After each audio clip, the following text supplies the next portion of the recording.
जानते ही हैं एक सरकारी हॉस्पिटल होने के बगल में अपना हॉस्पिटल चलाना ये कितनी टफ होगी। ये हमारे लिए चैलेंजेबल था और है, लेकिन हमने इस चैलेंज को स्वीकार किया और जो बारीकी से काम की जाती है, खास करके स्वास्थ्य महकमा में जो कोई काम होता है वो बारीकी से करना पड़ता है।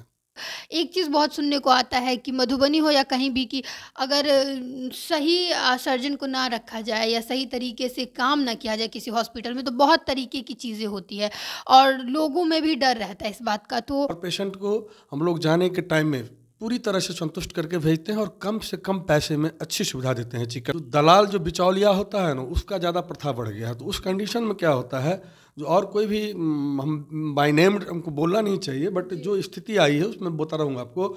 जो जहाँ कहीं एक कुशल चिकित्सक से काम नहीं करा के टेक्नीशियन से काम अगर कराया जाता है, गिरोह से काम कराया जाता है, वहाँ पर इस तरह की कंडीशन बनती है। नमस्कार, मेरा नाम नेहा झा है और आप देख रहे हैं फ्रंटलाइन 24। अभी हम लोग मधुबनी का जो एनआरएस हॉस्पिटल है वहाँ पे मौजूद हैं और अभी हमारे साथ एनआरएस हॉस्पिटल के जो निदेशक हैं मनोज झा जी, वो हमारे साथ हैं। आइए बात करते हैं इनसे और जानते हैं कि ये जो हॉस्पिटल है इसमें क्या कुछ सुविधाएं हैं, क्योंकि हम लोगों ने एक प्रयास किया है कि स्वास्थ्य को लेकर के आगे बातें की जाए और स्वास्थ्य को लेकर के लोगों को कितना ज़्यादा जागरूक होना ज़रूरी है उसके बारे में भी एक ऐसा लोगों तक चीज़ें पहुंचाई जाए जिससे लोगों को ये पता चल जाए कि मधुबनी में किस तरीके का कहाँ पे क्या इलाज होता है, क्योंकि अक्सर हम देखते हैं कि बहुत लोगों को ये भी नहीं पता रहता है।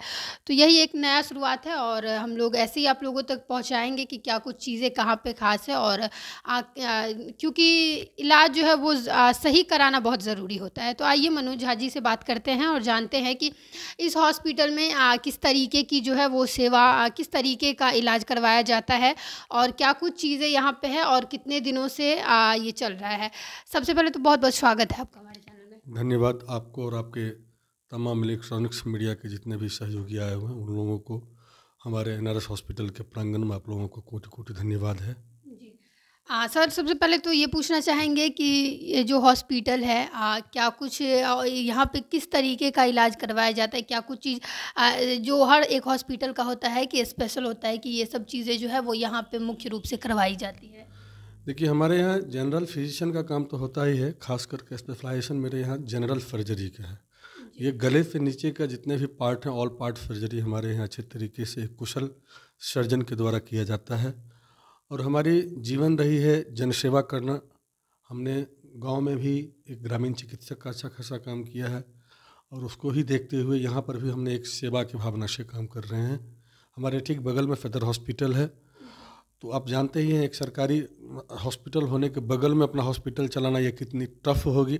ये हमारे लिए चैलेंजेबल था और है, लेकिन हमने इस चैलेंज को स्वीकार किया और जो बारीकी से काम की जाती है, खास करके स्वास्थ्य महकमा में जो कोई काम होता है वो बारीकी से करना पड़ता है।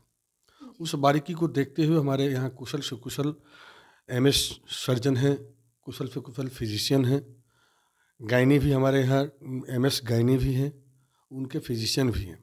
तो जितने भी डॉक्टर्स हैं और हमारे जो स्टाफ हैं वो पूरे बारीकी से पेशेंट का इलाज करते हैं, पेशेंट का सर्जरी करते हैं और कम पैसे में अच्छी सुविधा देने का काम हम करते आ रहे हैं और आगे भी करेंगे। जी सर्जरी की बात कर रहे हैं आप और अक्सर हम लोग सुनते हैं क्योंकि सदर अस्पताल भी काफ़ी टाइम हम लोग जाते हैं और वहाँ पे भी एक चीज़ बहुत सुनने को आता है कि मधुबनी हो या कहीं भी कि अगर सही सर्जन को ना रखा जाए या सही तरीके से काम ना किया जाए किसी हॉस्पिटल में तो बहुत तरीके की चीज़ें होती है और लोगों में भी डर रहता है इस बात का। तो जो व्यूअर हैं उनको क्या मतलब जो देख रहे होंगे या सुन रहे होंगे आपकी बात, उनको क्या कहना चाहेंगे, क्या ऐसा आश्वासन देना चाहेंगे कि हाँ यहाँ पे उस तरीके का कुछ फर्जी वाला चीज़ नहीं होता है बल्कि हम लोग पूरे जो सही लोग रहते हैं उनके साथ काम करते हैं।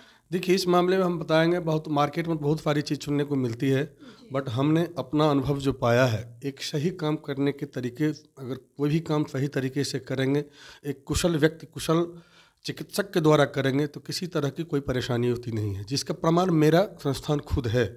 हमने 2020 में नर्सिंग होम स्टार्ट किया था और ऑन टिल डेट हमारे यहाँ ईश्वर का कृपा है, आज तक किसी भी तरह की मिसहैपनिंग नहीं हुई है।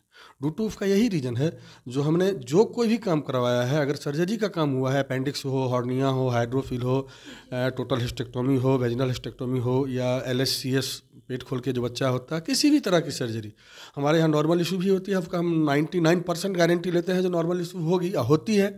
हाँ, जिस कंडीशन में देखते हैं जो अब यहाँ जच्चा और बच्चा दोनों के ऊपर किसी तरह की खतरा है, उसी कंडीशन में हम लोग सर्जरी का डिसीजन लेते हैं। तो किसी भी तरह की अगर सर्जरी कुशल चिकित्सक के द्वारा कराते हैं, उसका प्रमाण है और परिणाम है जो हमारे यहाँ आज तक ईश्वर की कृपा से किसी तरह की मिसहैपनिंग नहीं हुई है।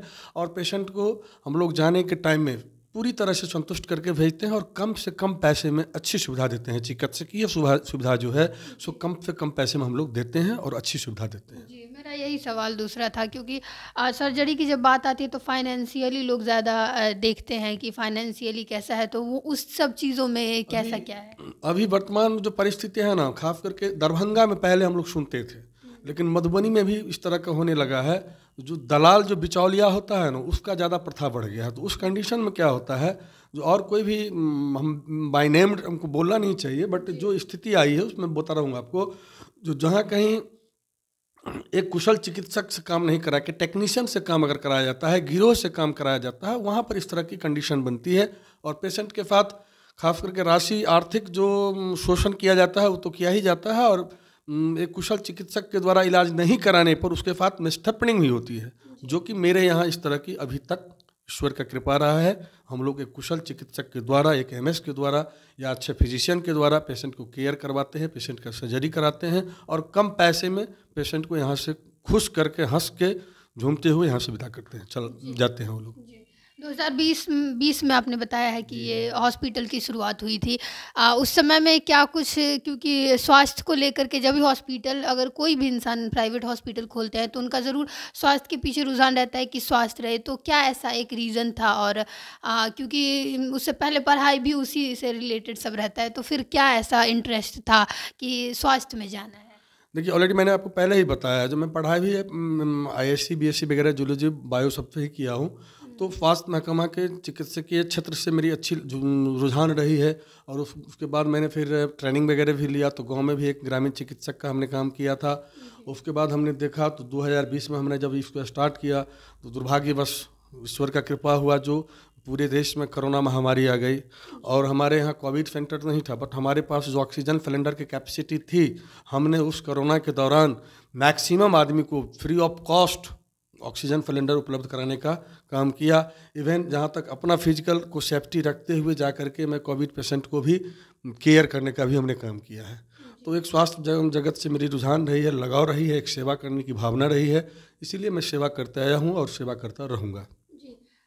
मधुबनी में खोलने का क्या रीज़न था? क्योंकि मधुबनी जगह बहुत छोटा है और लोग अक्सर कम उसको वो करते हैं, तो मधुबनी में ये हॉस्पिटल खोलने का क्या रीज़न था? मधुबनी में हॉस्पिटल खोलने की, ऑलरेडी मधुबनी आखिर जिला डिस्ट्रिक्ट हेडक्वार्टर है।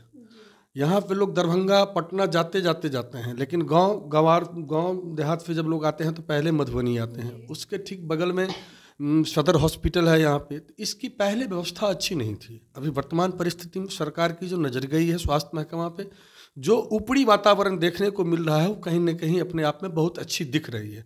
लेकिन हमने जिस टाइम में प्रारंभ किया था उस टाइम में कोई ऐसी सरकारी व्यवस्थाएं अच्छी खासी नहीं थी, और हमने देखा कि जब सरकारी व्यवस्था इस तरह की है और पब्लिक भटक रहे हैं, जिसका क्षेत्रों में आर्थिक दोहन शोषण किया जाता है, तो क्यों नहीं इस क्षेत्र में ही एक अपना संस्थान खड़ा किया जाए और संस्थान के माध्यम से यहाँ के जनताओं को सेवा दी जाए। जी, अंत में बहुत बहुत धन्यवाद आपका समय देने के लिए हमारे चैनल को। थैंक यू, आप लोगों को भी कोटि कोटि आभार, धन्यवाद। तो अभी हमारी बात हुई है जो कि मनोज झा जी थे, निदेशक NRS हॉस्पिटल के, और क्या कुछ यहाँ पे सुविधाएं मिल रही है वो आप लोगों ने इनके मुंह से सुना ही है कि किस तरीके का सर्जरी यहाँ पे करवाया जाता है। और बहुत कुछ चीज़ें हैं जो इन्होंने हम लोग के सामने में रखी है, जैसे कि बिचौलिया की बात की जाती है कि जब बिचौलिया बीच में आते हैं तब फाइनेंशियली किसी तरीके का जो है वो प्रॉब्लम किसी भी पेशेंट को देखना पड़ता है। अगर वो ना रहे डायरेक्ट, अब अगर आप डॉक्टर से कंसल्ट लेते हैं तो शायद वो भी परेशानियाँ नहीं रहती है। और इनका कहना है कि बहुत कम पैसों में जो है वो बहुत अच्छे तरीके से हम लोग इलाज करते हैं। जो डॉक्टर्स बहुत नियमित तरीके से और बहुत अच्छे तरीके से यहाँ पे इलाज होता है। फिलहाल के लिए इतना ही। ऐसे ही किसी और नए वीडियो में मिलेंगे, तब तक के लिए आप देखते रहिए फ्रंटलाइन 24। धन्यवाद।